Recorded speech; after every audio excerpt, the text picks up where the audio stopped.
Before I get into the usual spiel, I do have a virus scan running. I thought it would be finished by the time the stream started, but clearly it isn't. It is at like 91% though.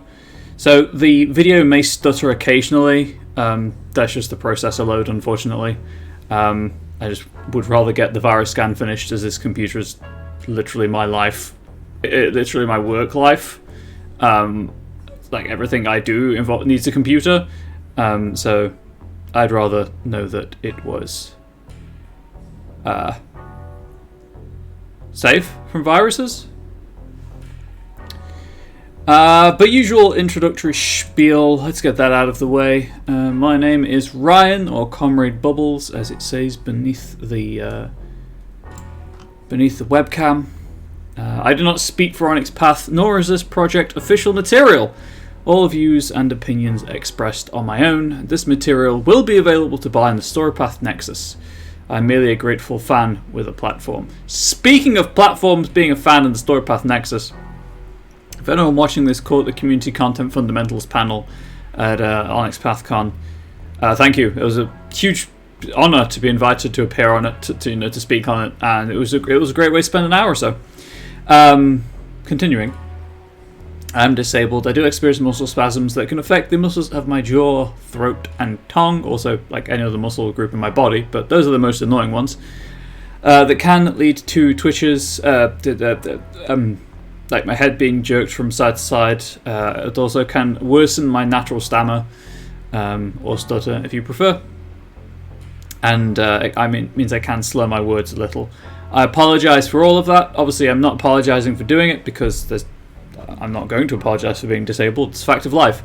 But I know that it can make the stream awkward to watch or listen to. So I apologise for that side of things. Hang on, please bear with me while I rapidly check something on the fly. Nice, 2%. Great. OBS is freaking out because of the virus scan running. Hopefully it'll be fine. I'm not asking it to do much. It's literally just capturing 2 windows and a webcam feed. So hopefully it's fine and my computer doesn't decide to scream and crash. You know what? We'll go through the normal outro. I'll stop stimming and we'll go through the normal outro. And hopefully by the time I've got through the outro, OBS, the virus scan will have finished running, and we can continue without worry of computer death. So, best place to go, as usual, for any project updates, timelines, that kind of thing, the Monday meeting notes. So here's your recap of the Monday meeting notes for week beginning 20th of June 2022. I'm just going to recline slightly. We open with some pretty sweet art that I'm pretty sure is from Exalted Exigence, because Exalted Exigence is the current crowdfunding campaign, surprisingly. It's approaching 400% funded, so if you back it, you will get a product at the end of it. If you wish to back it, here is the relevant link, although it is also in the Monday meeting notes. With Indiegogo, as I've mentioned in the past couple of streams, Indiegogo takes the money when you pledge, and depending on the project, depends if you get the money back. If the project doesn't fund, fortunately, as I've just said, it's nearly 400% funded. So you pay at time of pledge rather than at the end of the campaign, like with Kickstarter. And because the campaign is funded, you won't get any money back because you're getting a product out of it, and all of the usual goodies that Onyx Path usually have during crowdfunding campaigns for their books. Back previews, stretch goals, etc. Exigence, if you're unsure of what exigence are an exalt type where there's usually only one of that kind of exalt in existence, usually like blessed by small gods or things like that. So really, if you want a unique exalt, exigence are the way forward. Sorry, OBS has crashed. I assume I'm still recording. There we go. As part of that, you can, of course, get PDF only, you can get physical, etc. You can get deluxe if you really want to.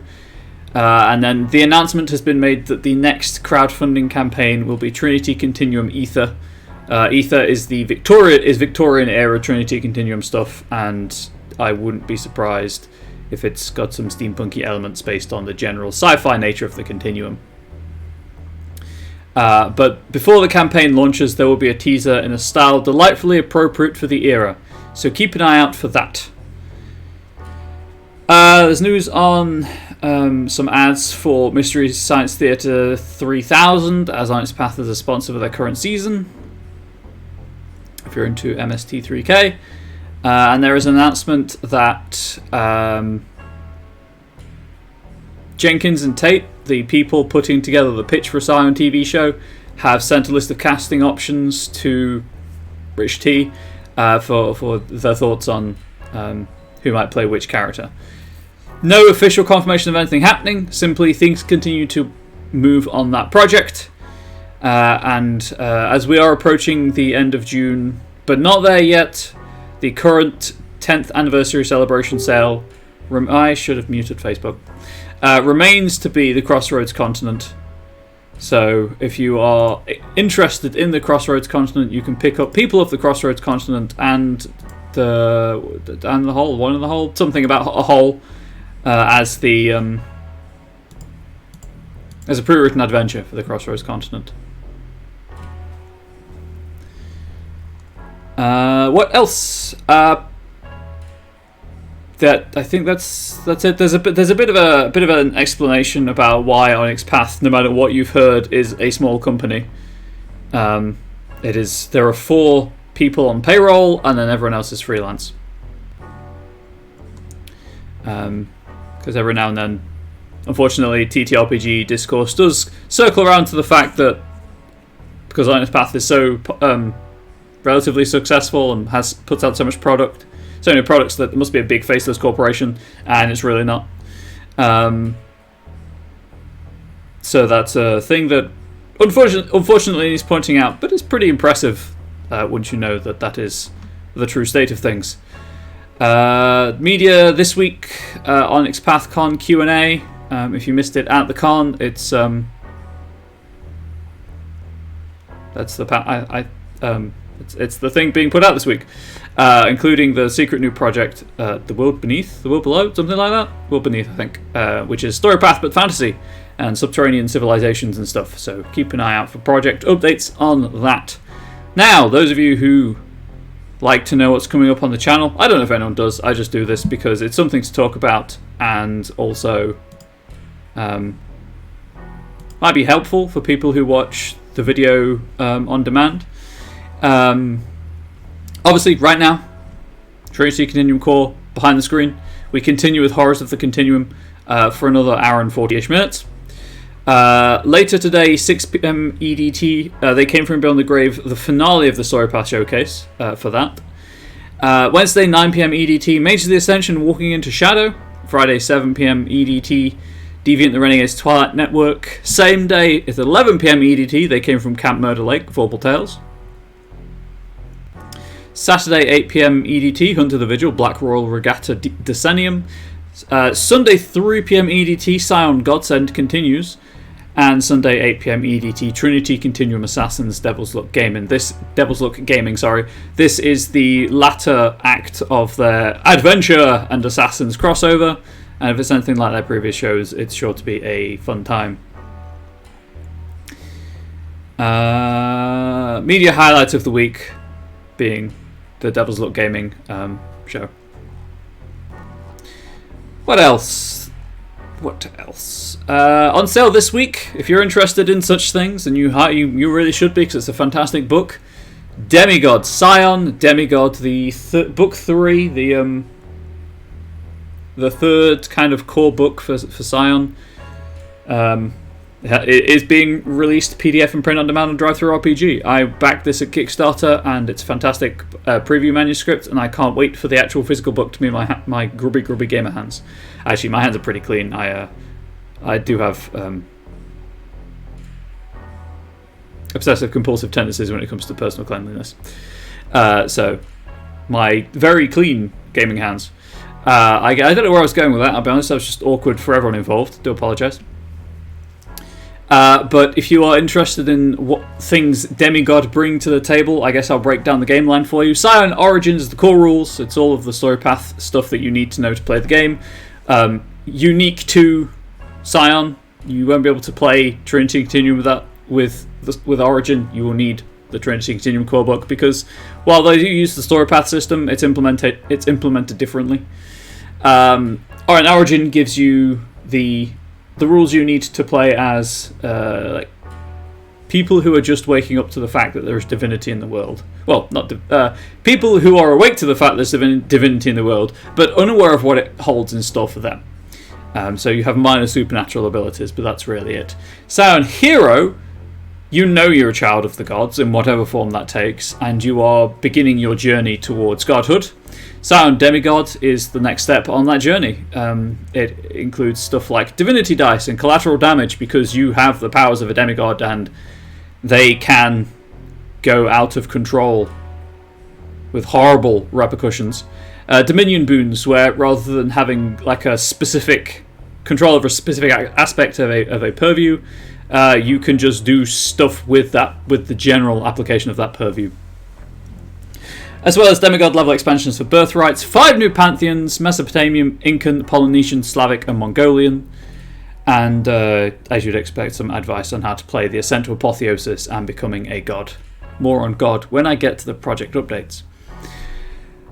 Conventions list. Panels have been submitted for the online version of Gen Con in early August.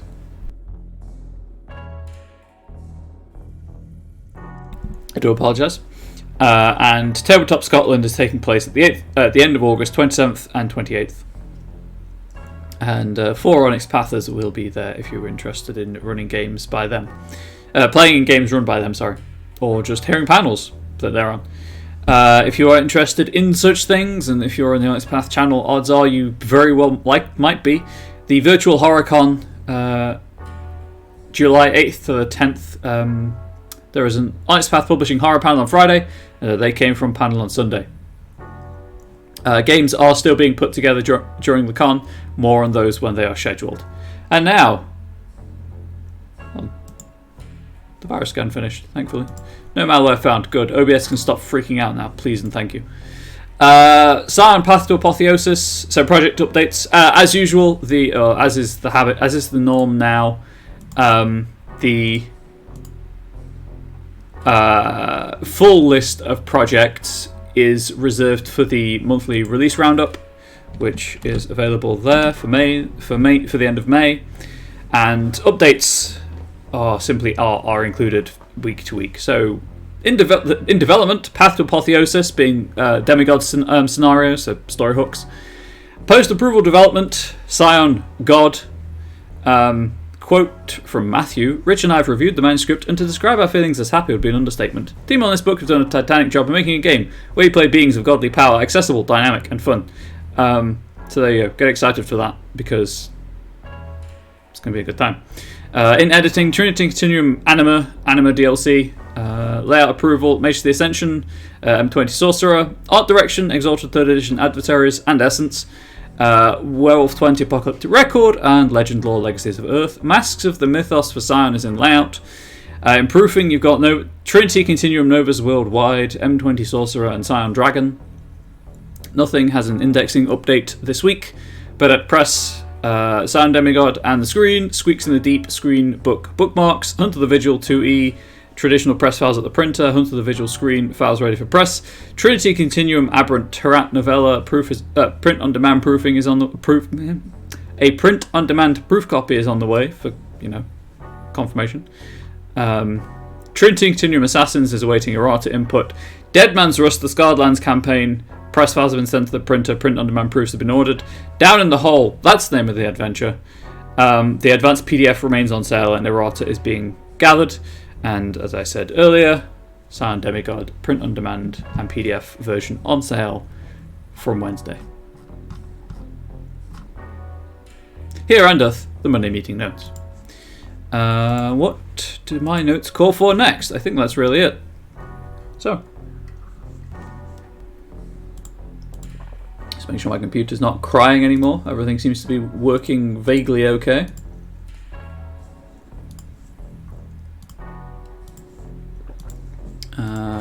over to the Trinity Continuum PDF. So what is, I guess, the show, if you are unaware of what this show is, if you're watching it for the first time? As you can see next to my head, to my left, your right, I guess, there's a community content stream, content creation stream, where I talk through the process of writing community content for a variety of Onyx Path game lines. But don't assume that community content is the be-all and end-all of the show. If you have questions related to writing community content, please do feel free to ask. If you have questions or advice on stuff you've already written, feel free to ask. And also just feel free to ask for advice about playing or running, planning, etc. Any aspect of the TTRPG hobby, I will help in any way I can. But this series of the show, and this is the 13th episode of the season. The season of the show is focused on Trinity Continuum, which is a modern sci-fi action flavored TTRPG, tabletop role-playing game, if you do not know what TTRPG stands for, and is available as a resource for community content on the Storypath Nexus. The Storypath Nexus also is where you can get material. You can create material for other Storypath games. For the full list, please do check the allowed material on the Nexus. But for now, we focus on TCC, or Trinity Continuum Core. TCC is just simply easier to say. And this document, The Horrors of the Continuum, is about adding the tools required and inspiration for, well, adding some of the tools required and providing inspiration for horror games in your science fiction, modern action, blockbuster TTRPG. So there's likely always going to be some nature of bombasticness to the games of Trinity Continuum, but why not mix a healthy dose of horror in with them? Because we are dealing with horror, the document so far opens with a long discussion on safety tools, because such things are important, before going into body horror, cosmic horror, folk horror, and psychological horror so far. And for all of these, I've provided a definition of that genre of horror and some advice about writing scenarios inspired by that genre, as well as some common tropes to avoid. And I've tried to provide the best advice possible about avoiding them, because it's utterly unhelpful to be told, here's a trope, avoid it, and not how to avoid it, or how to recognize when it might slip into your work, or into your writing, shall we say. So each genre, as I say, has that intro, and then 2 optional mechanics that apply scene-wide, 2 skill tricks, 2 edges, and 2 gifts. Now I'm going to break down a couple of game terms for people who might be watching for the first time. So Trinity Continuum uses the Storypath system, Storypath being a spiritual successor to the Storyteller system, and it's a skill-based system in that your character sheet lists your skills and your attributes and assigns a numerical rating to each in dots. Most will be rated 1 through 5. I guess 0 technically through 5. And you add the number of dots you have in a specific combination of skill and attribute, and that's the number of 10-sided dice you roll. An 8, 9, or a 10 is a success. 10s you keep re-rolling until you don't get a success. And they count as a success every time you re-roll them. Successes are used to buy off the difficulty of an action. So you literally subtract the difficulty of an action from the number of successes you have generated, and if you have any remaining successes, you can spend them on a wide variety of things. You can keep them just to say that you do the thing and you look really cool doing it. Some actions you'll have access to stunts, which are further implementations of the action or tweaks to the results of the action. The most common one being inflict damage in combat. And then once you've done that, if you have successes left over, you can potentially inflict more damage, or you can grapple or disarm, etc., etc. The other main thing that you do with any leftover successes after buying off the difficulty is you buy off complications. Complications are narrative twists that can't undo your success, but can complicate your life. And complications usually have a numerical value, and if you can't buy off the complication, it happens. If you buy off the complication, it doesn't happen. There is a secondary source, I should say, of successes, and it's called enhancement. And enhancement often comes from items, equipment, powers, and enhancement. As long as you generate one success on your roll, you are granted all of the enhancement that your various sources give you.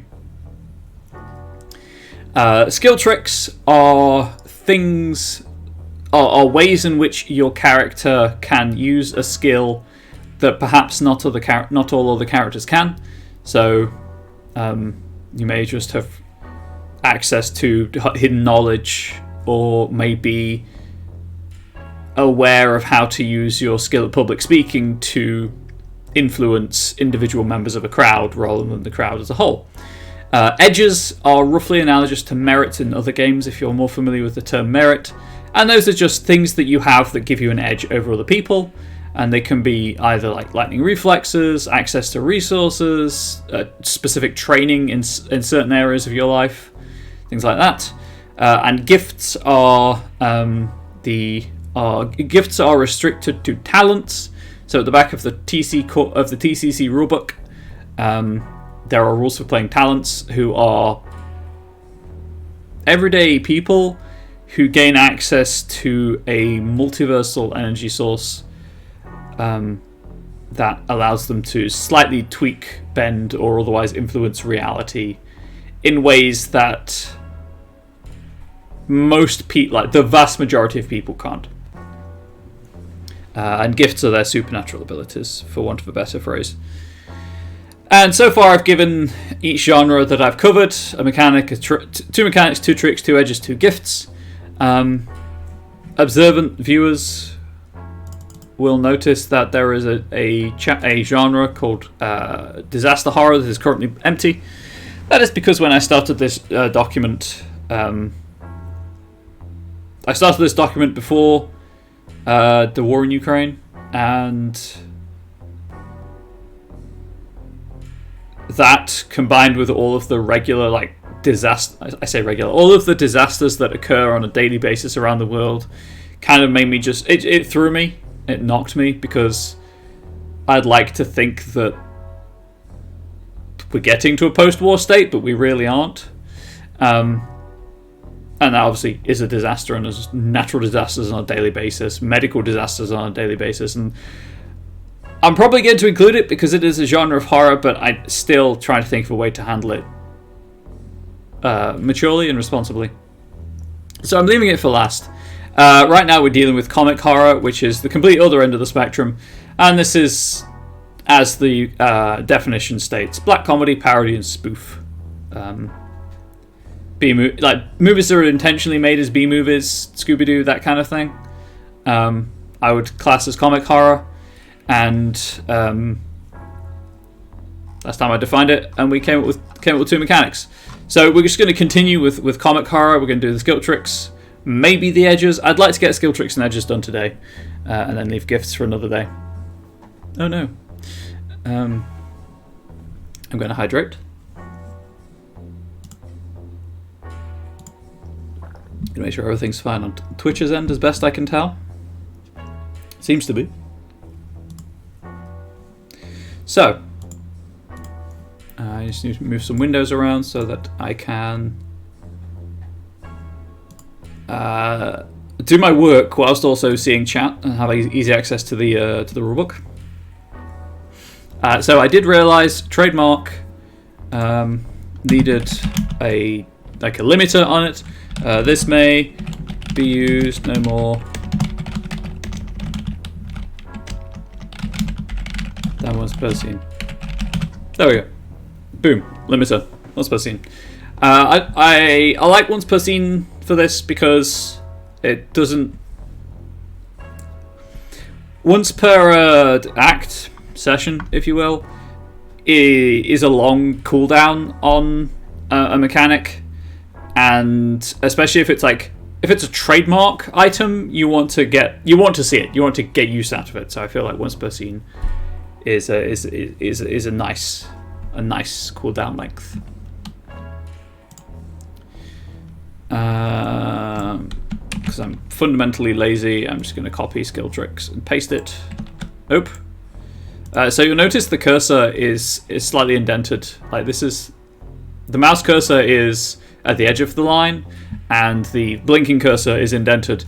That is because it's on the section break. If you do anything in Word, you'll quickly learn how useful section breaks are, but they're also really easy to mess up. So please do bear that in mind if you do any formatting or layout in Word.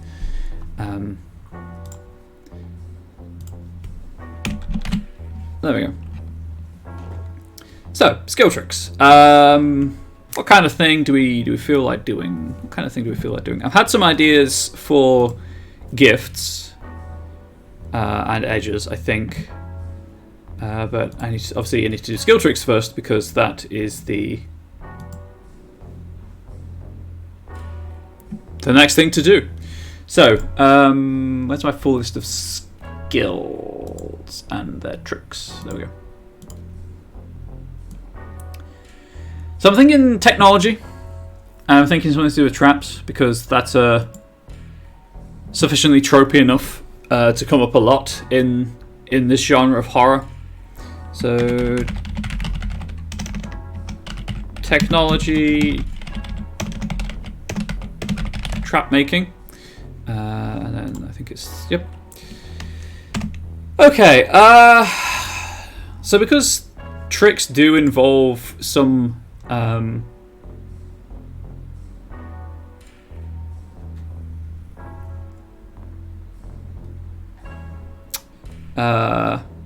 level of like elite training, often I will assign a momentum cost to them.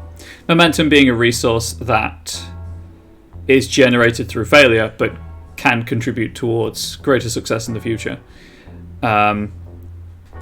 But you don't have to have a momentum cost. And I think my habit for a lot of these is one that has a momentum cost and one that doesn't have a momentum cost. I'm thinking for trap making, there's no momentum cost associated with this, because it's just an inherent thing. It's not, you're not going out of your way to do it. It's just an inherent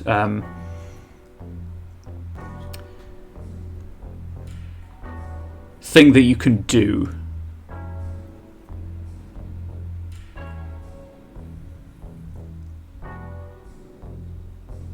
I'm just checking what existing technology skill tricks there are.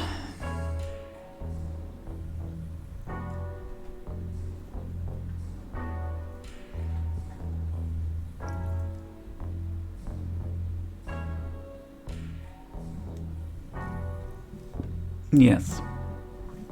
So, the skill in trap making is such that find it easier than most to disguise your traps as things other than what they are.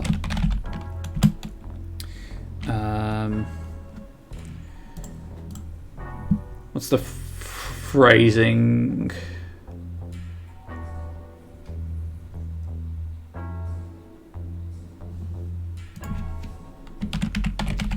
Activate this skill trick when attempting to hide your own traps or locate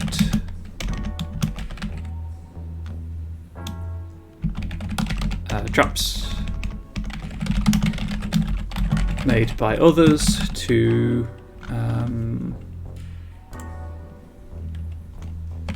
add your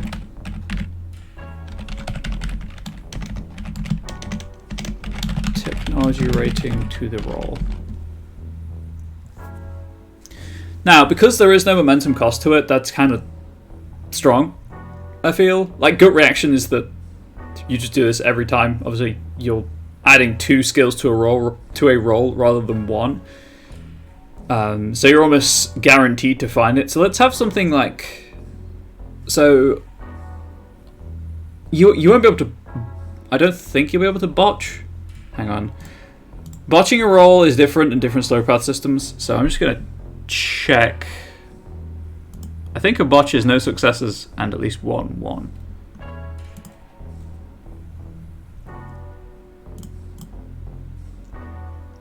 In TC core, in TCC anyway. Or in Trinity Continuum, I suppose.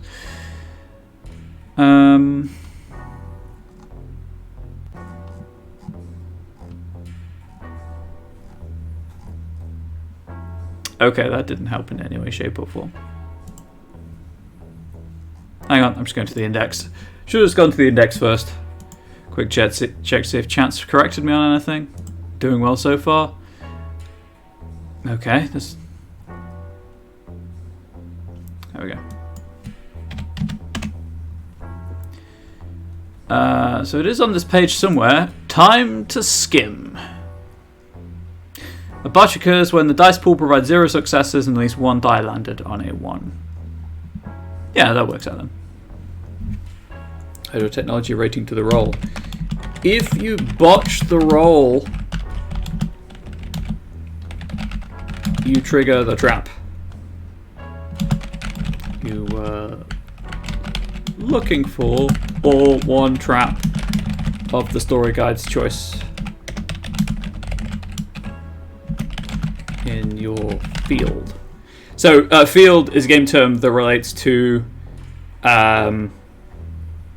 discrete, like, environmental areas or zones. So sure, you're making your chances at success better, but if you fail horrendously anyway, you're in danger. Let's call this trap making expert. So that's that, and then I need another skill trick. What other skills are there that could apply to this? What other skills have I used as well? Medicine, science, technology, enigmas, culture, survival, empathy, athletics. Okay.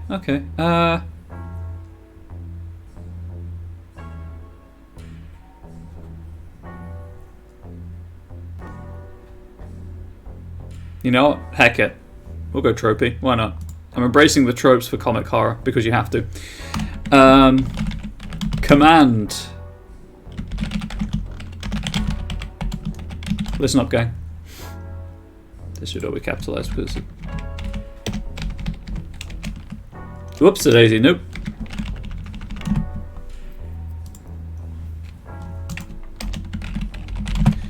When you speak, other people listen. Whether they wish to or not. Right, I need to check command to see if my idea isn't already in the game. Or in the core rulebook at least.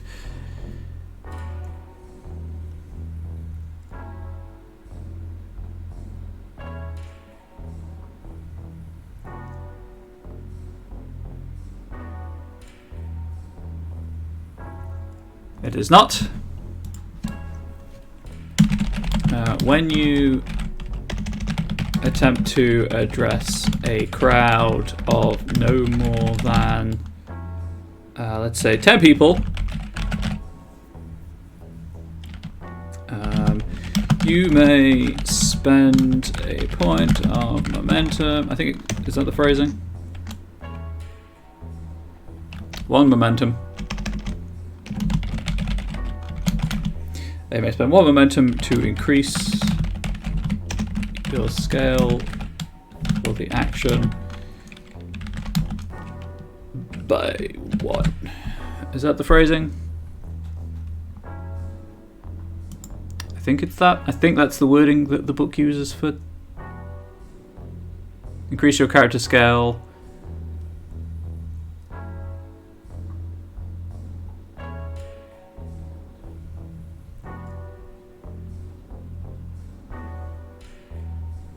Yep, I think that works. Increase your character's scale for the action by 1.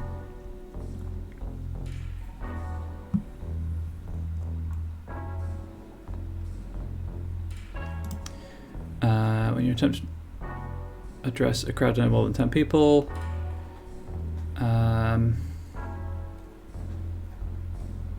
It's pretty vague and generic right now. Do I need to add any limiters? No, because the crowd size in and of itself is a limit thing.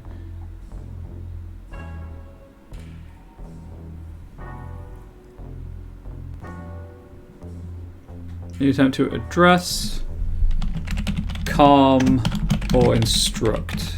There we go.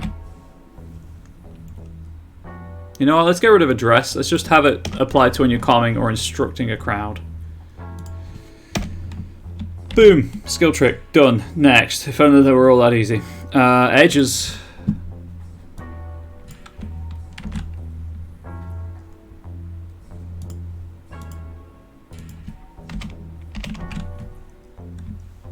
Okay. Edges. So, as is the tradition at this point, we'll have one edge that is more of a passive engagement with the genre, and one that is more of an active engagement with the genre. So how would passive work in comic horror? I guess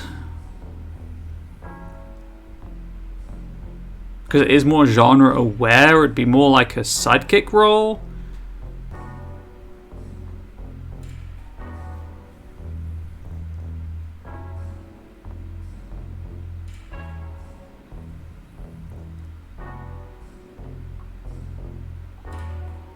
Okay, I think I've got an idea.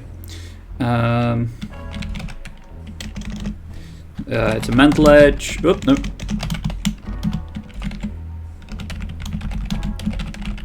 Knack for discovery. I'll figure out dot rating once I've written it. So that's. We'll come back to the title font, the heading font, the heading style. There we go.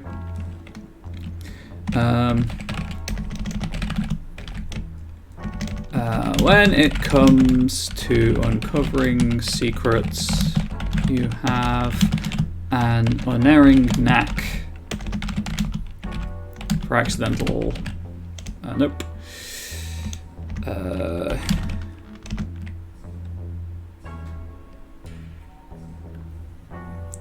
just like that little narrative lead in to the edge, to the mechanic, let's say, so that it is demonstrated where the mechanic fits within the fiction of the game. When it comes to uncovering secrets, you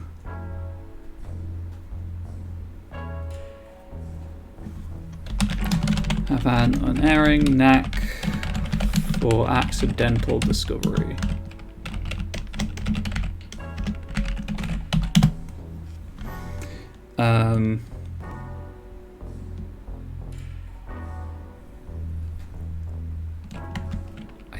I guess this would be a momentum thing. Just think, no.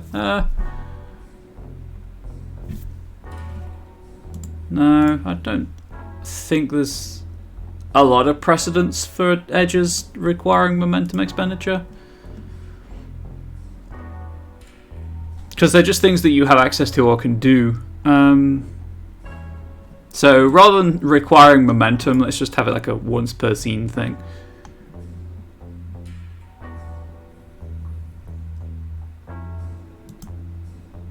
Once per act, let's say. Once per act, you may ask the story guide a question. They must answer the question honestly and provide some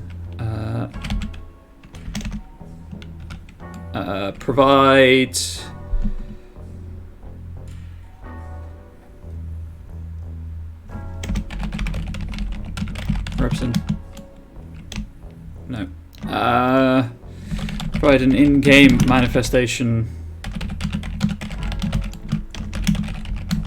of their answer. be it a clue, a secret door opening, etc.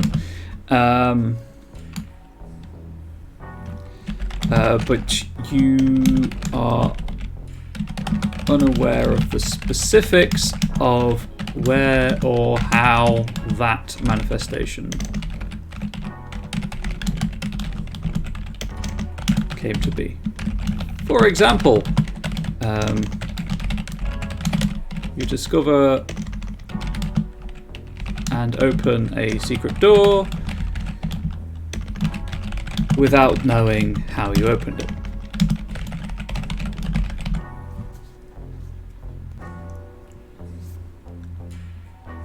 You may ask the story guide a single question, or for assistance,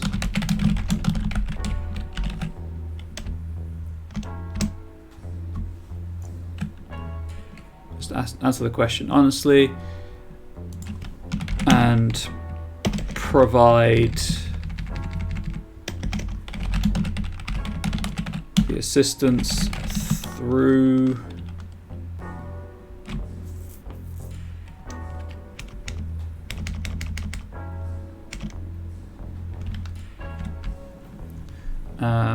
I've worded myself into a corner here. They must answer the question honestly and provide the assistance through, I guess, through in-game means.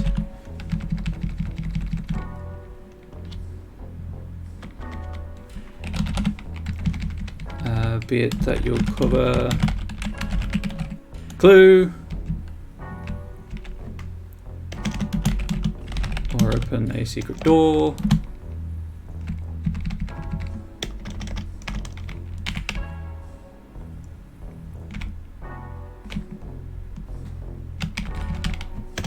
Sorry, please wait while I fix this sentence.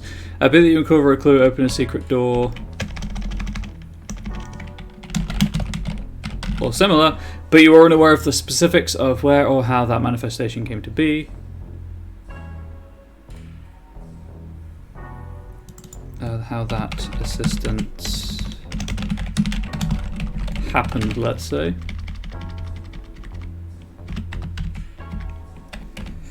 For example, you discover and open the secret door without knowing how you opened it. But hey, you've opened the secret door. Let's go with... I need a dot rating to copy.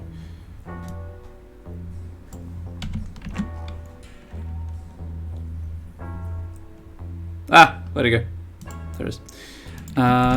You know what? Actually, yeah, let's go with 3. Let's go with 3 dots. I think it's reasonably strong. That doesn't break open the story. Okay, so that's that. So that's more of a passive thing because you just stumble onto solutions. What about active? As ever, I'm going to go back to my definition to supply inspiration.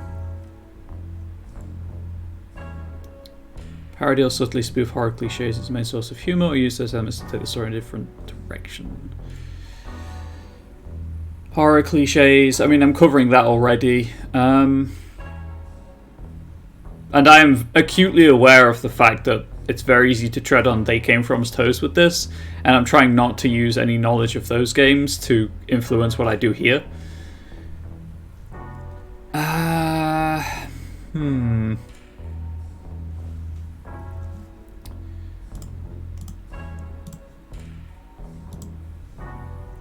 More of an active engagement with comic horror, I guess, would be leaning into genre awareness and leveraging that for some benefit.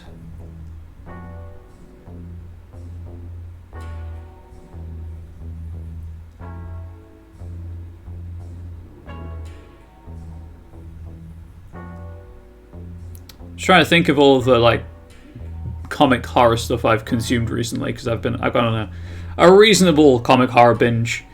I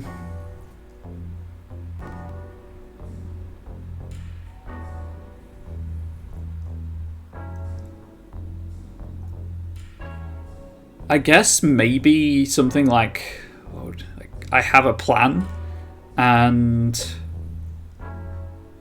allows you to retroactively alter things.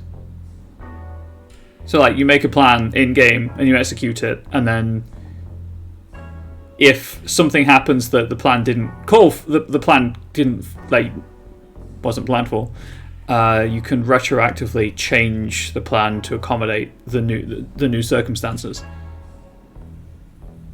I think that works.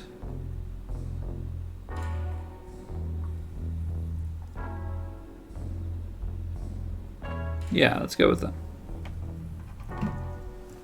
Probably have difficult. It'll probably be a role for it. This will also be a mental thing. Nope, mental. Nope, mental. Mental, please. Mental. I have a plan.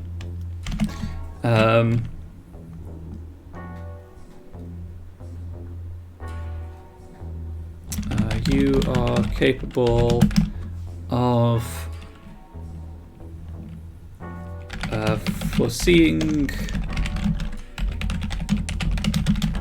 obstacles and complications that others won't even consider to be possible.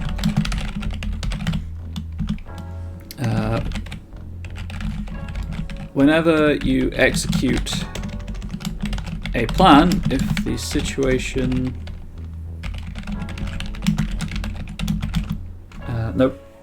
whenever you execute a plan, if an unforeseen circumstance occurs, you may retroactively alter the original plan to prepare for the new circumstance.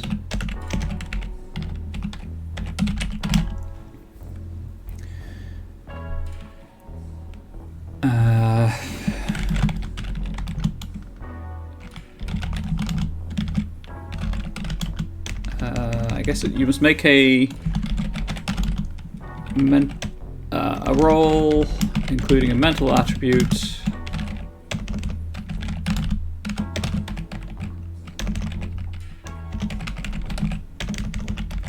Nope. Too many T's, that's my problem. There we go. Didn't think the word looked right, and I was like, I can't figure it out on the fly. You must make a roll, including a mental attribute.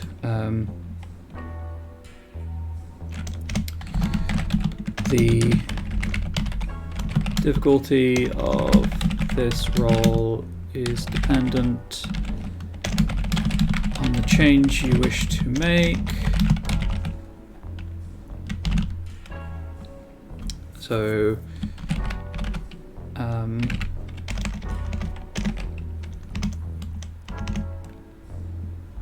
I kind of don't. Yeah, I'll just provide difficulty 1, small changes. Difficulty 2 for medium changes.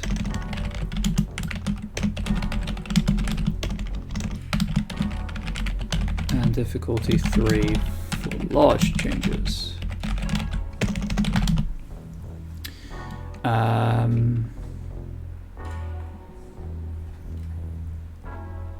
So that's fine.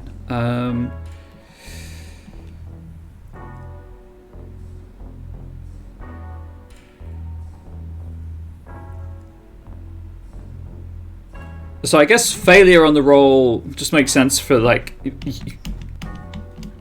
you can't retroactively change the plan.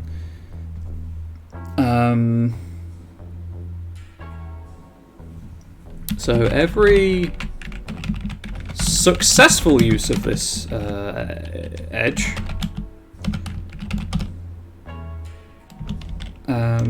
as a cumulative level 1 complication to future users of this edge, before the end of the act. If not bought off, this complication it reduces the momentum. Yeah, I think it is. I think it reduces the momentum pool by 1 per level of complication.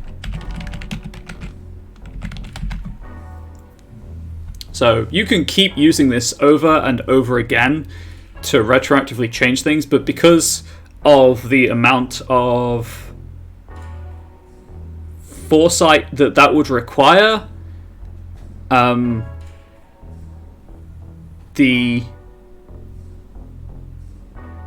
those inner reserves of resilience or luck or fortuitous happenstance are lessened, essentially, because they're being used to provide this foresight. There should be a that's a colon, because I'm defining.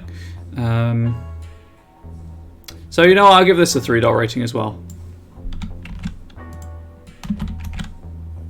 Because again, it has that built-in limiter. It has a punishment mechanic, not punishment. It has a cost mechanic. So it's not like super powerful, because it does actively worsen things as well. Okay.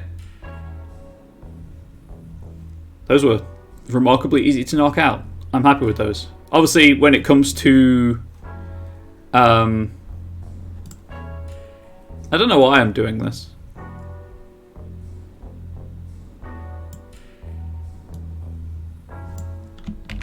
When it comes to editing, I might feel differently. But for now, they are what they are. Right. Have I provided narrative descriptions of all of the gifts elsewhere? I have not, so that's something that I need to do. In fact, I only did it for the first section. Well, let's get on that while I'm thinking about it.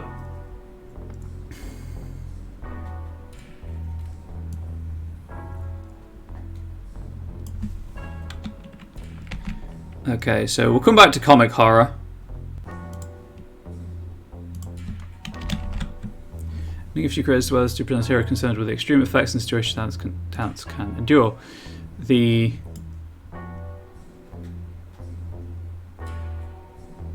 let's say no, that should be lowercase, I believe, is what that blue line is for. Visions from Beyond gift, for example, could relate to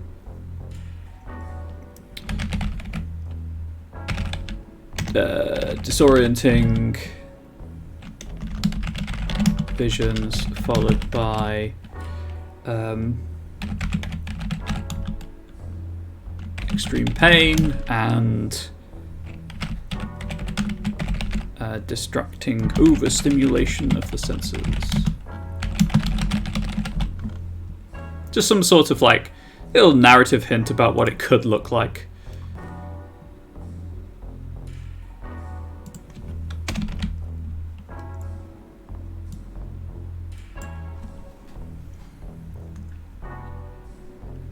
I mean, Creative Homunculus seems a bit obvious already, so there's nothing to be afraid of.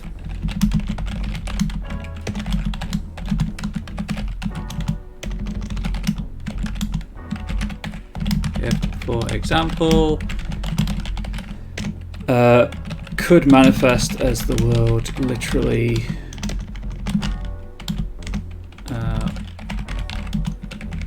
warping around the talent's target as they exert their will on it.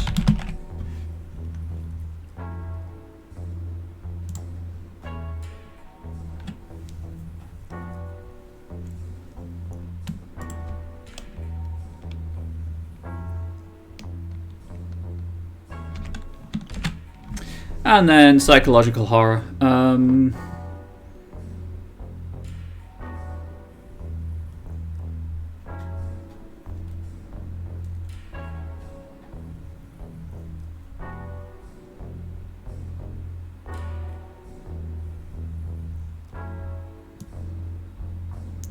think which to express here.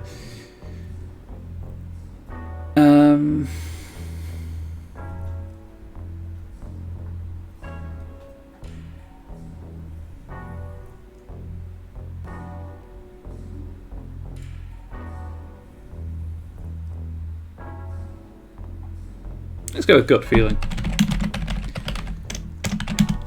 Gut feeling gift, for example, may be represented by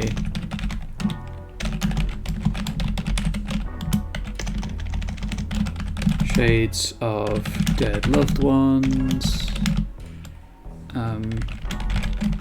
pointing out an obvious misdirection.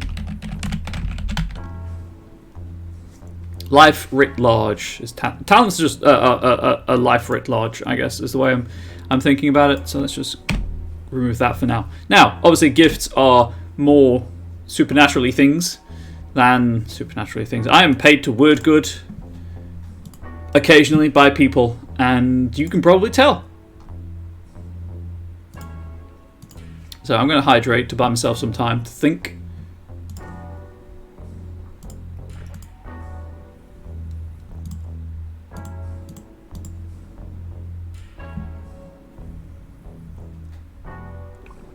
Okay.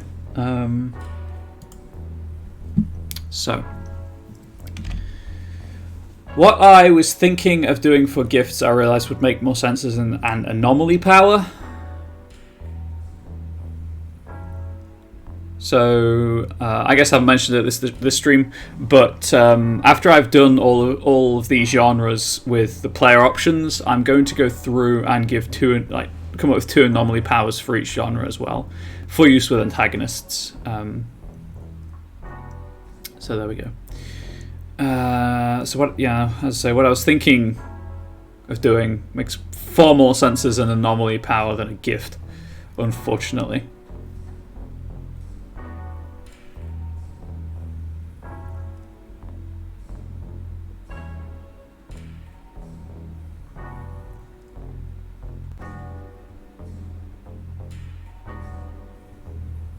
You know what? Heck it. I've got an idea for one. It's very tropey. It's very much on the comic end of the spectrum, and it's an active thing. So I guess if we trend towards the horror end of the genre for the passive one, that kind of makes sense. So I need to grab an example gift so that I have all of the title-y things. All of the right words, sorry.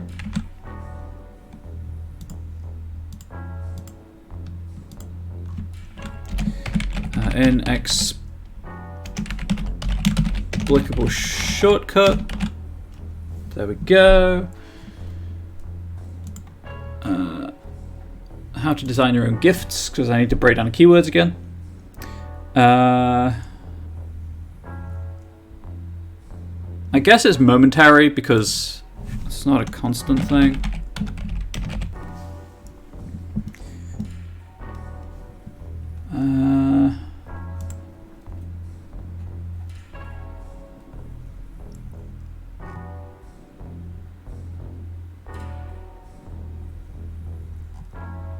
I don't think it's a luck thing.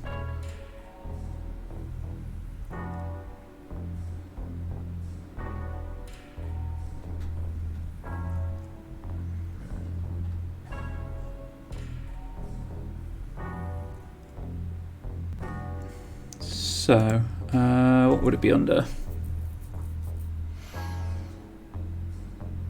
I guess enigmas, because it's inexplicable. It happens.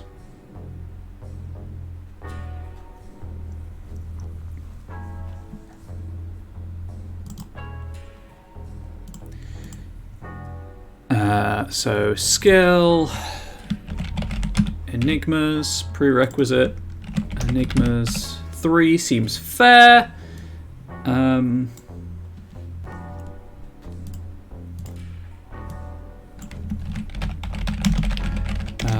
Whether through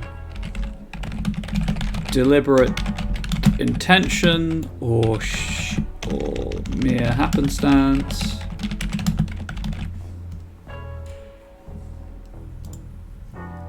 Sorry, I need to put see OBS to make sure that OBS is playable. Whether through deliberate intention or mere happenstance, comma, you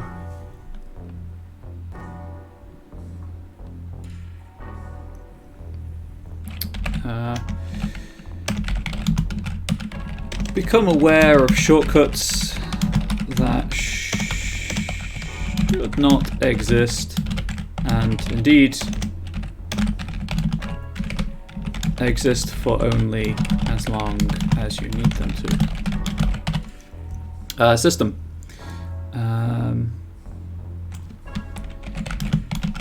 You may spend 2 inspiration.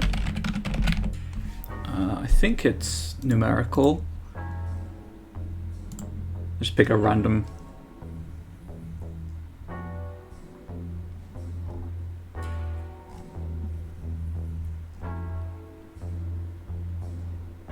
Because this is an active thing.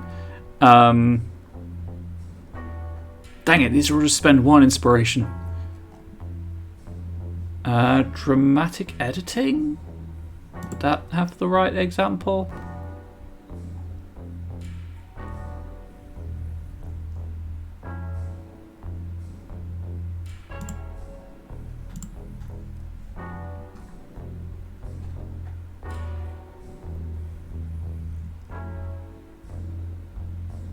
This is all a single point curses.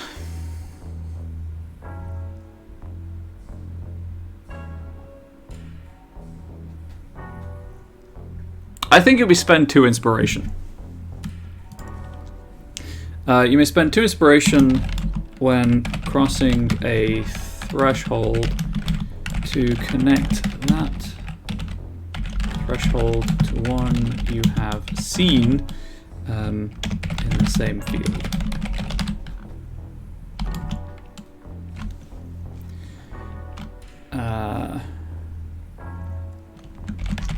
Till you may spend 2 inspiration as a reflexive action.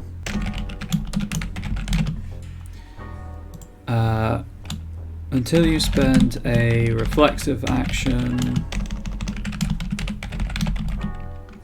to, I guess, cancel this effect. The 2 thresholds are considered adjacent to each other.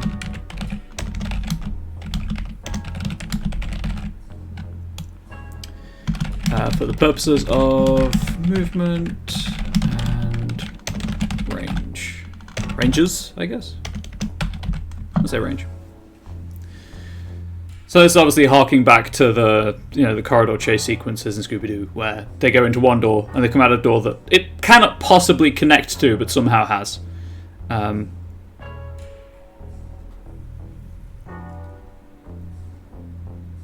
guess survival also could work here. It doesn't have to be a doorway, it's just a threshold of some kind.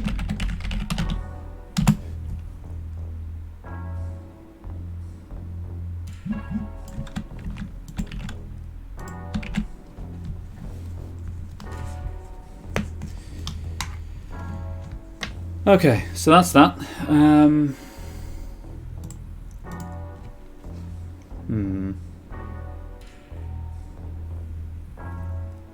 Need another one now. And this is a passive one.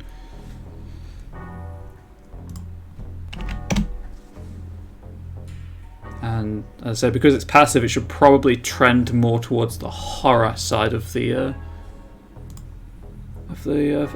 genre.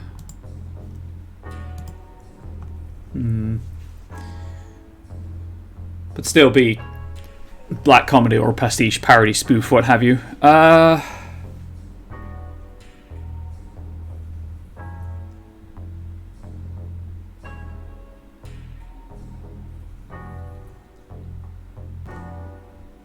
Everything I can think of would would come under something else right now, and that's my issue. On something specifically that's for talents.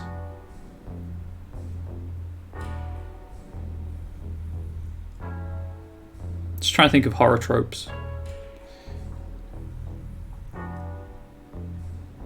And things like improvised weapons, there's already gifts to cover those.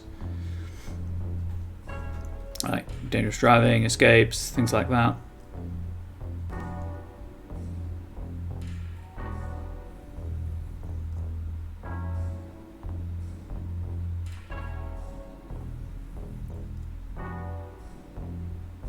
I'm having a complete mind blank. Oh, this is awkward. This is really awkward. People are watching. Oh gosh, pressure. Ah! I am being perceived. Didn't expect to get this far, I'll be honest. I thought I'd have time. But these have been coming pretty easily up until this point, and now I'm having real problems. Okay, let's do it the other way. Are there any in-game effects I can think of that I haven't dealt with so far in this document that I could use? I haven't done much with fields, apart from obviously the obvious inexplicable shortcut and trap making expert, but I haven't really touched on fields yet. So maybe there's something I can do with fields.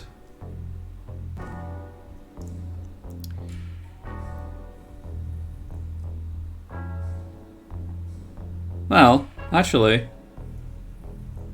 maybe there is.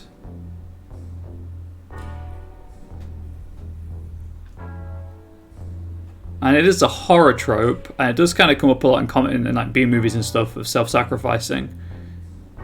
So, okay, no, I think I've got an idea. Let's sorry. So when I'm thinking, like, I tend to stim. I've got 2 rubber balls on my desk that are bouncy balls that I stim with. So if I have to take a pause before I can do stuff, it's because I'm putting them back where they came from. No, I think this will work. I think this will work. So it would be called self-sacrifice. Just copy this over, why not? I guess technically it's a constant effect because you can always do it. It's always on. The potential is always there. Oh gosh. No, I genuinely think this would be a luck gift, actually. So, luck. Absolutely no prerequisites. Anyone can have it.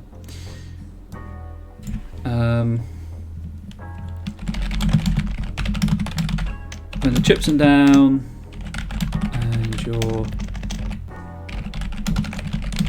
friends are in need,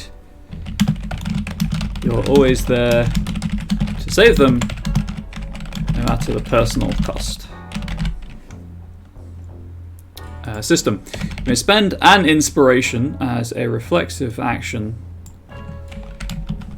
to add a... right, I'll just look at the wording for fields, actually, because I was going to say minor hazard, but I have no idea if that's the actual wording.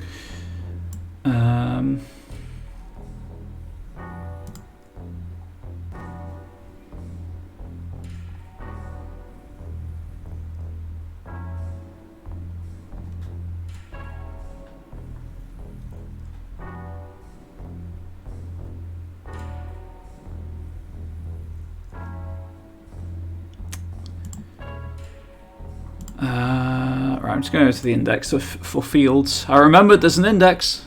Be proud of me, chat. Be proud of me. Okay, there's not actually much information on fields in the fields section.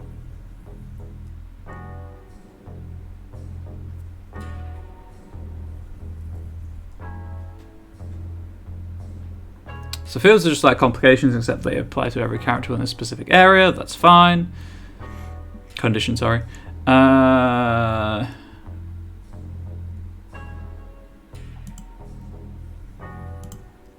Just checking somewhere else while I'm thinking about it.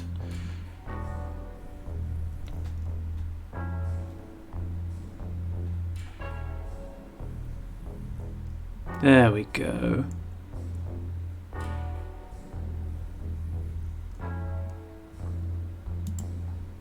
Right, so to add a complicated, yes. Complicated terrain or a difficult terrain, I guess trait to the current field. This trait lasts until the end of the scene, and you suffer the consequences. I don't know what word I was typing there, but I'm pretty sure it wasn't consequences. Quick check of the book again.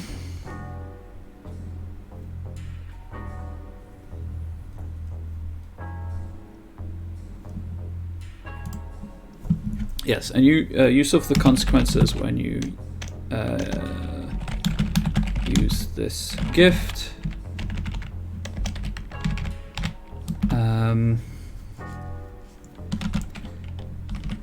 Allies are unaffected by this trait. So it's a bit like dramatic editing. Actually, that's a good point. Just going to check the guidelines on dramatic editing to see if this should be more than one inspiration. It should probably be 2, in all fairness. There we go. So this is kind of modeling that thing in horror where everyone's running away from whatever, and someone falls because they trip over like a previous unseen route or a rabbit hole in a field that they can't see, and then that keeps coming up later in the scene as a barrier to escape or to pursuit. So essentially the character is creating that without realizing they're doing it, hence the more passive side of things, but it only applies to non-allies in the scene. So it slows down everyone else or injures everyone else except people who are trying to get away.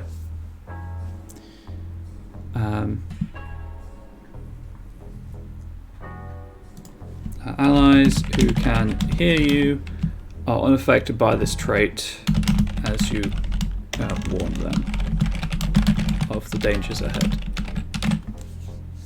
Like, you hurt yourself, but then you warn other people. It's pushing the limits of the passive approach I'm taking, but I say it works, and literally, well, actually, Onyx Path, I guess, could stop me. Literally anyone but the channel owners could stop me. No one but the channel owners could stop me. There we go. Get that the right way around.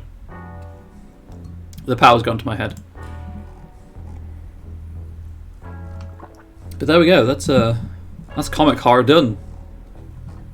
They're not particularly long or complex effects, but heck, they work, and that's all we want in the mechanic, and they're simple as well, which is also all we want in the mechanic. So I guess it's time to tackle disaster horror. Oh boy. Right, I need a definition to work with.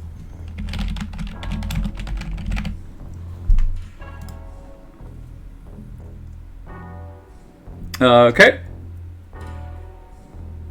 Disaster horror doesn't have a formal definition on Wikipedia, so I'm down to making one myself. Ah, ye.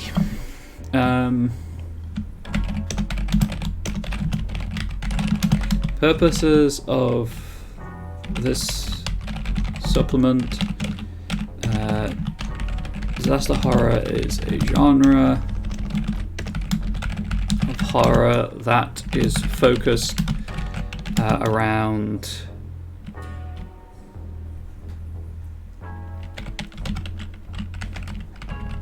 unavoidable disaster, I guess, or catastrophe,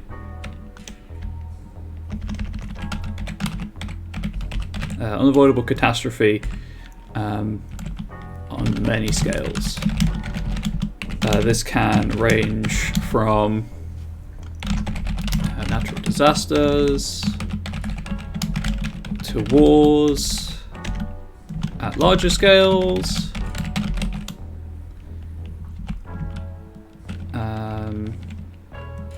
and slashes to,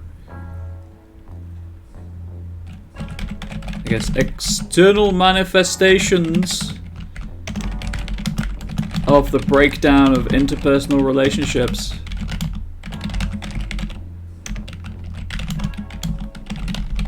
At smaller scales.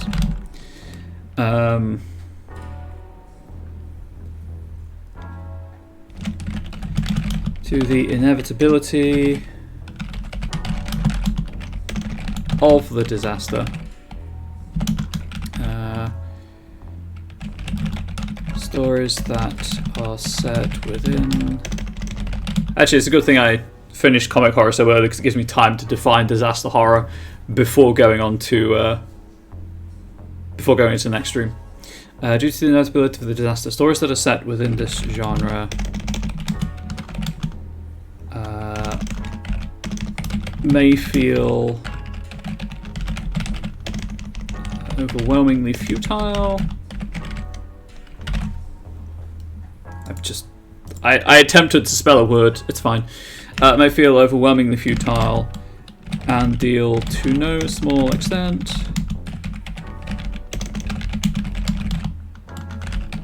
with the overtones of tragedy. Namely that circumstances occur that could easily be avoided if the characters within them are able to act in any other way. But choose to follow the paths they do because of who they are and the values they hold.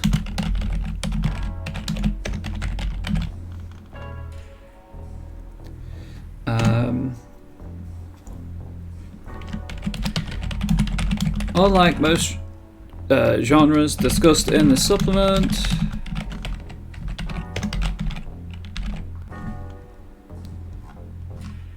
that's so much to write. Oh boy. Unlike most genres discussed in the supplement, because I don't have that crutch of, hey, here's this pre-established definition. Unlike most genres discussed in the supplement, disaster horror has a how to phrase this?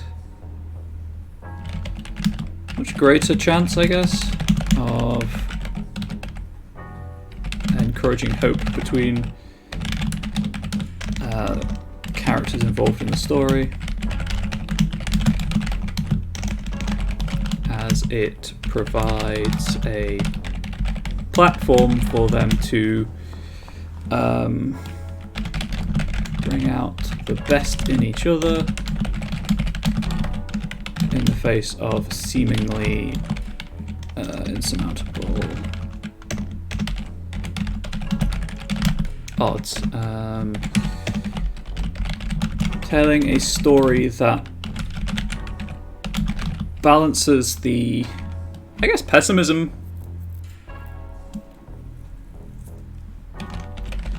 futility of human action. Let's say just the futility of action in the face of something completely out of the character's control.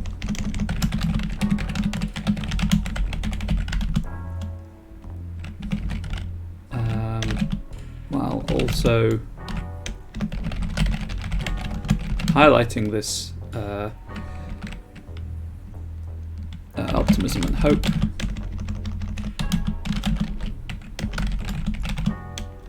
It's not easily done, but the following suggestions should help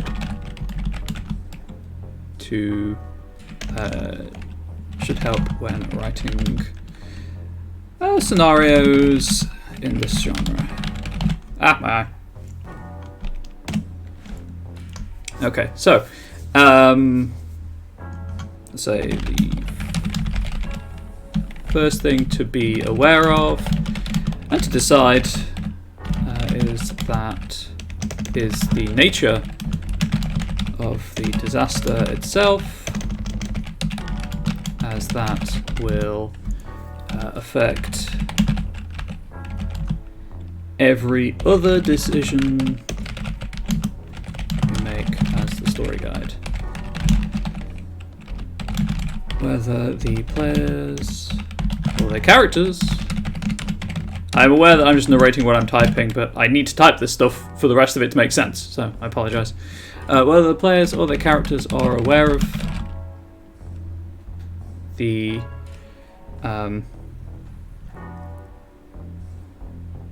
I guess I don't want to repeat the phrase nature of the disaster, but my brain is drawing a blank about alternatives. Say what awaits them. Should feel free to provide increasingly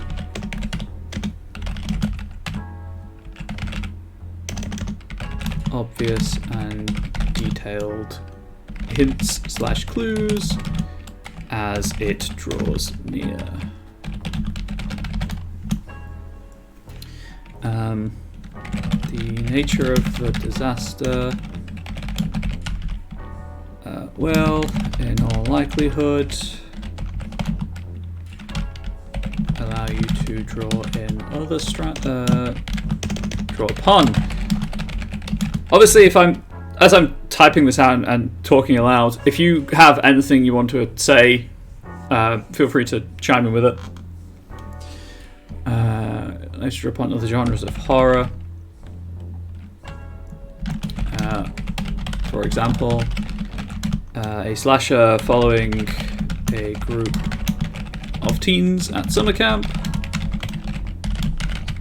will likely include some kind of body and psychological horror.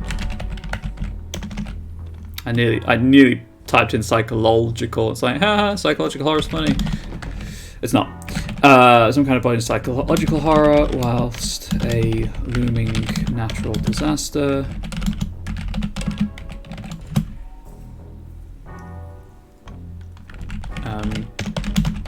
could draw upon folk horror as lines of communication broke down.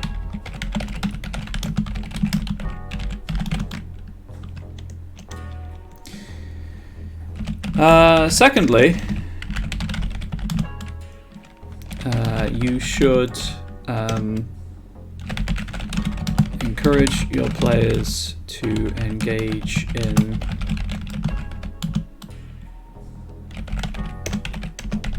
moments of roleplay that are not directly about the coming disaster, whether between themselves or SGCs. SGCs being story guide characters. Moments will allow them to reaffirm their connections to other people and draw strength from an otherwise hopeless situation. These interactions do not need to all be positive, but they simply serve as a reminder of what is at stake, and what will be lost if they are unsuccessful. Alternatively,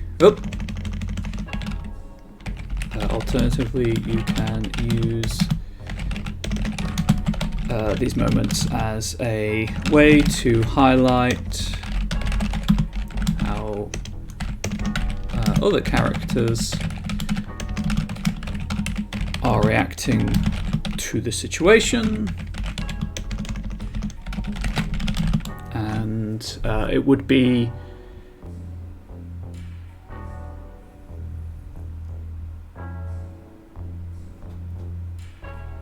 I guess to demonstrate how far they could fall. Narratively speaking, I think that often is like a, hey, look, you might be having a terrible time of it trying to keep this group of people together, but you could be doing what this person's doing, which is far worse.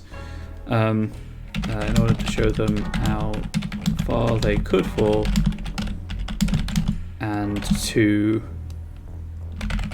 force them to question their own morality.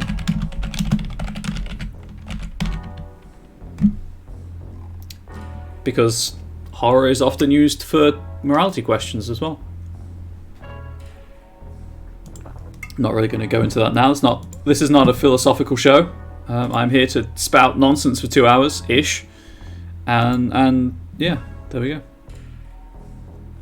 Do I need to provide any more advice for disaster horror? Yes, I do. The final thing to bear in mind is that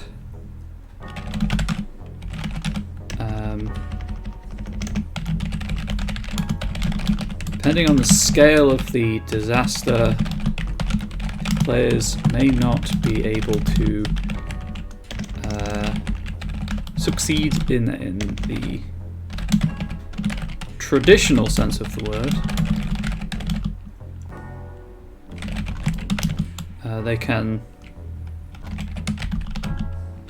trap a slasher but not stop a tidal wave, for example.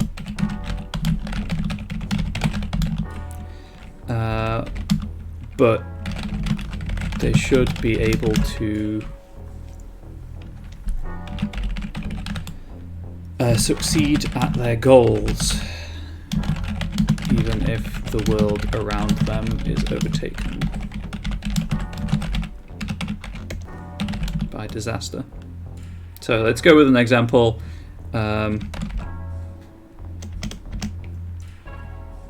So let's say if, for example, they find themselves at the mercy of an oncoming drought. Success could be restoring an irrigation system and finding a plentiful water source.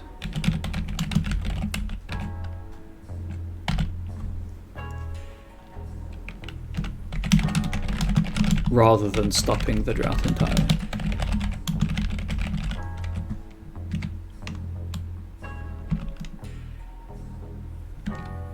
An alternative to bear in mind, to consider, is that when writing, creating, let's say,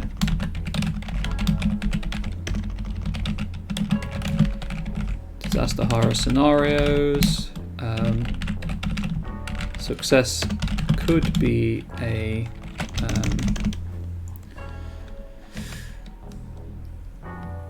I know what I'm trying to say, so I'm trying to say like success by degrees where there are multiple success states, from congratulations, you've succeeded a little, to everyone's alive, well done.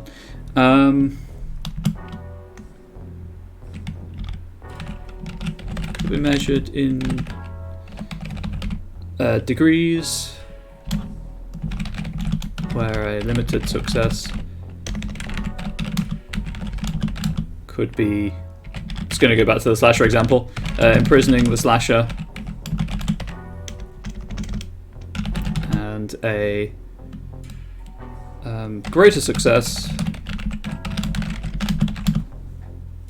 could be keeping their story out of the media to prevent copycats.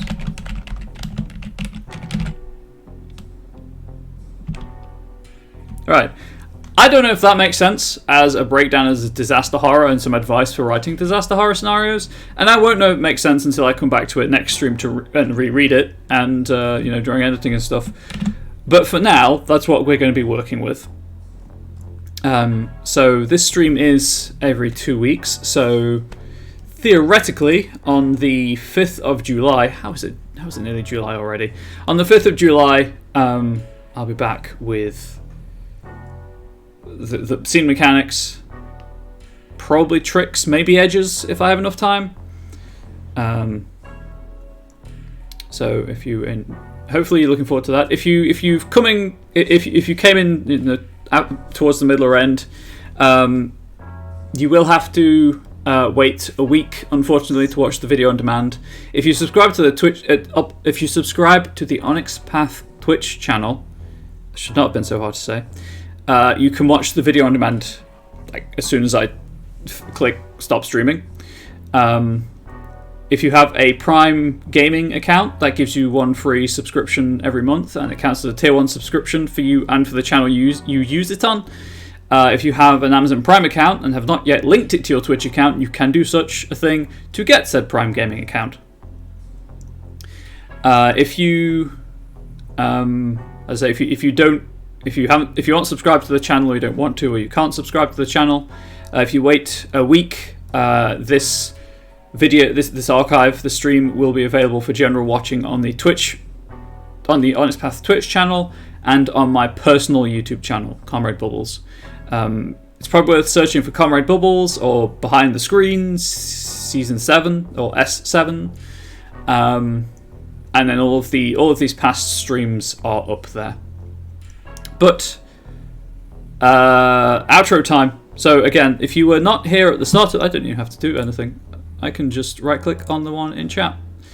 If you weren't here at the start of the stream, I went through the Monday meeting notes, and unsurprisingly, the main takeaway from the Monday meeting notes is the current crowdfunding project. But for those who weren't here, here is your much abbreviated rundown of the Monday meeting notes. So, we begin with the fact that Exalted Exigence on Indiegogo is nearly 400%, is approaching 400% funded. There are a couple days left on it. In fact, I will tell you how many days there are left on it. If you're interested in backing it, you have, load faster, 3 days left, and it's at 391% funded. So if you back it, you get a product at the end of it, as well as stretch goals. Also, the next crowdfunding campaign will be Trinity Continuum Ether, which is Victorian Age Continuum stuff, and there will be a teaser for that coming out before the campaign, and a style delightfully appropriate for the era. Progress continues on the Silent TV show project. There's no formal announcement of anything yet, but a list of casting options has been drawn together, but a pitch still has not been made. The Crossroads Continent continues to be the game line on sale this month. People of the Crossroads Continent and the accompanying adventure that ran at Onyx Path Virtual Con on 90% off PDF, or 90% off of the PDF on DriveThruRPG. What else? There's a reiteration of the fact that Onyx Path as a company is 4 people on the payroll, and then everyone else is a freelancer. So this last 2 weeks ago was the last episode of Lunch and Crunch. So the next show on the channel is the They Came From Beyond the Grave finale for the Story Path Showcase, which is 6 p.m. Eastern tonight. Wednesday 9 p.m. Major Ascension Walking into Shadow. Friday 7 p.m. All of this is Eastern. Deviant the Renegades Twilight Network. Friday 11 p.m. They Came From Camp Murder Lake, Vorpal Tales. Saturday 8 p.m. Hunter the Vigil, The Black Royal Regatta Decennium. Sunday 3 p.m. Scion Godsend. Sunday 8 p.m. Trinity Continuum Assassins Devil's Look Gaming, which is also the media highlight of the week and is the back half, I guess, second act of their adventure Assassins crossover for the Trinity Continuum game line. On sale this Wednesday is Scion Demigod, which is the next tier of Scion play. Tabletop Scotland, 27th to 20th of August, has 4 Onyx Pathers present. Some Gen Con panels have been submitted, and there are 2 panels for the virtual HorrorCon. There's Onyx Path Publishing Horror, and they came from a panel. That's July 8th to 10th. So obviously next time I stream will be the week before. And if you were not here at the beginning, if you weren't here at the start, here are the project status updates. The full list being available at that link. That link will take you to a full list of everything released last month, as well as the project status at time of that list being written. The updates are thus: Scion Path to Apotheosis in development, Scion God in post-approval development, Trinity Continuum Anima DLC content is in editing, Mage of the Ascension M20 Sorcerers in layout. Art direction, we have Exalted 3rd Edition Adversaries Exalted Essence, Werewolf 20 Apocalyptic Record, and Legend Lore Legacies of Earth in layout, Scion Masks of the Mythos, Improving Trinity Continuum Novas Worldwide, Mage 20 Sorcerer, Scion Dragon, and then at press Scion Demigod Screen, Squeaks in the Deep Screen, Squeaks in the Deep Bookmarks, Hunter the Visual 2E, Hunter the Visual 2E Screen, Trinity Continuum Aberrant Tarant Novella, Trinity Continuum Assassin, Scarred Lands Dead Man's Rust, Down to the Hole, Crossroads Continental Adventure, and aforementioned Scion Demigod. Now, that was a very rushed overview of the Monday meeting notes, but we come to the end of the stream. Oh no. How shall you cope? As I say, I will be back in 2 weeks, but I do have an internet presence. You can find me on the internet.